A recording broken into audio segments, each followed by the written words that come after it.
17 seconds versus half a second. Same task, same computer, different language. For decades, scientists and researchers have faced an impossible choice. Use Python or MATLAB for fast prototyping and readable code, but suffer through slow execution. Or rewrite everything in C or Fortran for speed, but lower your productivity and complicate maintainability in the process. So in 2012, a group of MIT researchers said enough is enough. They wanted a language with the speed of C, the dynamism of Ruby, the mathematical power of MATLAB, and the ease of Python.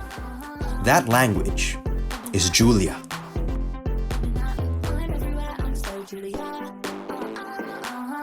Julia isn't just another programming language. It's architected from the ground up to solve the two-language problem. Let's look at 4 core principles that make this possible. First is just-in-time compilation. Unlike Python, which interprets code line by line, Julia compiles your code to native machine code using the low-level virtual machine. So the first time you run a function, Julia compiles it specifically for the types you're using. Every subsequent call after that runs at native C-like speed. Second is multiple dispatch. In most languages, functions are tied to objects. But in Julia, functions can specialize based on all their arguments, not just one. Julia automatically generates optimized versions for integers, floats, matrices, whatever you throw at it. And it does this at compile time, so there's no runtime overhead. Third is native numerical computing. Julia's syntax and semantics are built for scientific and numerical work. You write code that looks like math, and it runs at native speed. And finally, we have the unification of prototyping and production. Julia erases the gap between experimenting and deploying. The same exact code you test interactively can scale effortlessly from your laptop to distributed systems or high-performance clusters without needing to be rewritten. Julia's advanced memory model lets it stay easy to use while matching C-level performance, giving 3 key advantages.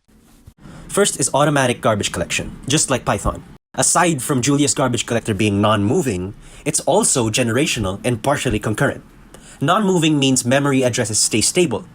Generational means new objects get cleaned up quickly, while long-lived ones aren't constantly checked. And concurrent means garbage collection happens in the background without stopping your program. Second, Julia uses a 2-tier allocation strategy optimized for scientific computing. Small objects under 2 kilobytes use thread local memory pools for instant allocation. Larger objects go straight to the OS. This means thousands of tiny, short-lived objects you create in numerical code get allocated almost instantly. Third, crucial, when you need it, you can drop down to raw pointers and manual memory control. Julia bridges the gap between Python's abstraction and C's control. You get both. Now, speaking of memory control and using your resources, modern scientific computing demands parallelism. Julia was built with this in mind, offering 3 concurrency models depending on your needs. For shared memory workloads, think matrix operations, simulations, data processing, Julia supports true multi-threading. Multiple threads access the same memory space, making it perfect for CPU-bound tasks that benefit from multiple cores. Meanwhile, when your problem is too big for one machine, Julia's distributed computing library lets you scale across nodes, clusters, or cloud infrastructure. Each worker process has its own memory, communicating explicitly for large-scale simulations and data analysis. And for I/O-bound work, like network requests, file operations, reactive systems, Julia provides lightweight async tasks. These are cooperatively scheduled coroutines that handle thousands of concurrent operations efficiently. Julia gives you the right tool for each problem. And today, we're focusing on multi-threading with a classic benchmark. To showcase Julia's parallel computing power, we're going to estimate pi using Monte Carlo simulation, a perfect benchmark because it involves millions of independent, repeated calculations. Here's the concept. Imagine a square with side length 2, centered at the origin. Inside it, we inscribe a circle with radius 1. This gives us a circle with area pi and a square with area 4. So the ratio of areas is pi divided by 4. If we generate random points uniformly across the square and count how many fall inside the circle, that ratio approaches pi over 4. Now, rearranging this shows us that pi is equal to 4 times the points inside the circle divided by the total points. The more points we generate, the more accurate our estimate. We'll use 500 million points, enough to make computation time matter. Let's see how Python and Julia shape up. First is Python. Because of the global interpreter lock, we can't use true multithreading natively in Python. Even with efforts to remove it recently, most versions still have GIL in place. Instead, we use the multiprocessing library to spawn separate processes. The worker function generates random points and counts those inside the circle. The main function divides 500 million samples into chunks, distributes them across separate processes using a process pool, then aggregates the results. Now this works, but there's quite a bit of overhead.